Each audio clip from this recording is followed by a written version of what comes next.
આગળ સમાચારોમાં વાત કરીએ અમરેલીના ખાંભા તાલુકામાં સિંહણનો આતંક જોવા મળ્યો।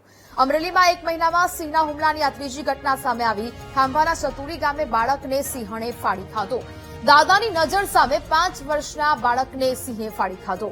દાદાની આંગળી પકડીને જતા બાળકને સિંહણ ખેંચી ગઈ હતી। ગામમાં દાદા સાથે જતા બાળકને ઉઠાવી જનાર સિંહણ પાંજરે પુરાઈ છે। 1 કિલોમીટર દૂરથી બાળકનો મૃતદેહ મળી આવ્યો। 5 વર્ષીય બાળક જીયાન સીધાનું મોત થતા પરિવારમાં શોક છે। સિંહણના આતંકને લઈને સતુરી ગામના લોકોમાં ભયનો માહોલ જોવા મળી રહ્યો છે। સંવાદદાતા દિલીપ ફોન લાઈન પર જોડાયા છે। દિલીપ, ખાંભા તાલુકાના સિંહણનો આતંક સામે આવ્યો છે, શું વિગત? ગત મોડી રાતની ઘટના છે। અહીં ખાંભા તાલુકાનો જે ચતુરી ગામ છે ત્યાં એક વૃદ્ધા સાથે એક નાની બાળકી જઈ રહી હતી। એ દરમિયાન પાછળથી સિંહણ આવી હતી અને સિંહણે બાળકીને ઝપટી અને દૂર અંદર કાટમાં જતી રહી હતી, જેથી ગ્રામજનો ભેગા થઈ જવા પામ્યા હતા। તાકીદે વન વિભાગને જાણ કરવામાં આવી હતી। અહીં વન વિભાગની ટીમ ઘટના સ્થળ પર પહોંચી હતી। જોકે ગ્રામજનોમાં ભારે રોષ જોવા મળી રહ્યો હતો।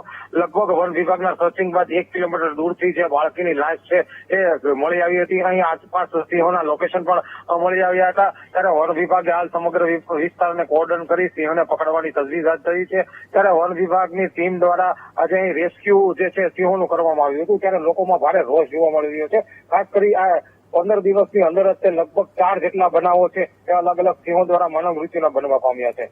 જી ને બિલકુલ દિલીપ, જાણકારી બદલ આભાર।